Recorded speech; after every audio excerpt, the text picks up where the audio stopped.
एक गलत गवाह आपकी जमीन की रजिस्ट्री को कचरे का डब्बा बना सकता है। जानिए कैसे। दोस्तों, हम जब जमीन खरीदते हैं तो हमारा पूरा ध्यान रजिस्ट्री स्टाम्प और पैसों के लेन देन पर होता है, लेकिन क्या आप जानते हैं कि रजिस्ट्री के कागज पर साइन करने वाला वो गवाह आपकी जमीन बचा भी सकता है और डुबा भी सकता है। अक्सर हम जल्दबाजी में तहसील के बाहर खड़े किसी भी अनजान आदमी को चाय नाश्ता करा के गवाह बना लेते हैं। आज का मेरा ये वीडियो आपकी आंखें खोल देगा कि आपको गवाह चुनते वक्त कौन कौन सी सावधानी रखनी चाहिए, वरना आपकी करोड़ों की जमीन कागजों का ढेर बन जाएगी। अब आप में से कई लोग सोच रहे होंगे कि आजकल तो रजिस्ट्री ऑफिस में वीडियोग्राफी होती है, कैमरे के सामने फोटो खींचते हैं, तो फिर गवाह का आखिर इतना चक्कर क्यों? तो मेरी बात ध्यान से सुनिए। कैमरा सिर्फ आपकी शक्ल पहचानता है, आपकी नीयत नहीं।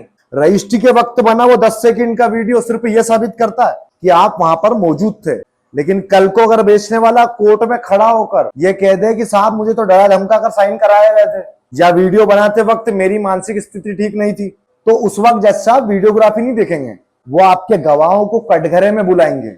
याद रखिए, वीडियोग्राफी सिर्फ एक सपोर्ट है, लेकिन गवाह आपकी रजिस्ट्री की असली बुनियाद है। और हाँ, गवाह चुनते वक्त 3 बातें याद रखें।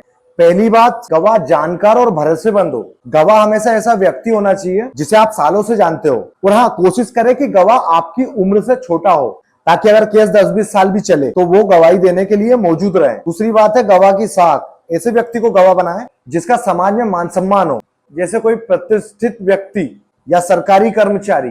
तहसील के बाहर घूमने वाले पेशेवर गवाहों से बचे, क्योंकि कोर्ट उनकी बातों पर यकीन नहीं करता।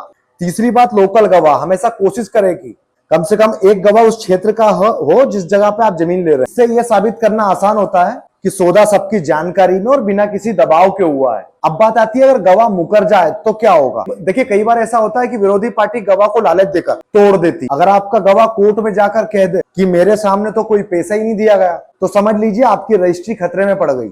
इसीलिए मैं हमेशा कहता हूं कि गवाह चुनते वक्त दिमाग लगाइए, जल्दबाजी नहीं। गवाह का आधार कार्ड और मोबाइल नंबर हमेशा अपने पास संभाल कर रखें। दोस्तों, जमीन का सौदा आपकी बरसों की कमाई है, इसलिए रजिस्ट्री में गवाह उसे ही बनाए जो आपके बुरे वक्त में आपके हक के लिए गवाही दे सके। क्या आपके साथ भी ऐसा हुआ है कि गवाह मौके पर मुकर गया हो? तो अपनी कहानी भी कमेंट में जरूर बताएं, ताकि दूसरे हमारे भाई लोग सतर्क हो जाएं। और जमीन जायदाद से जुड़ी हुई ऐसी सटीक जानकारी के लिए आप मुझे फॉलो करें। Thank you.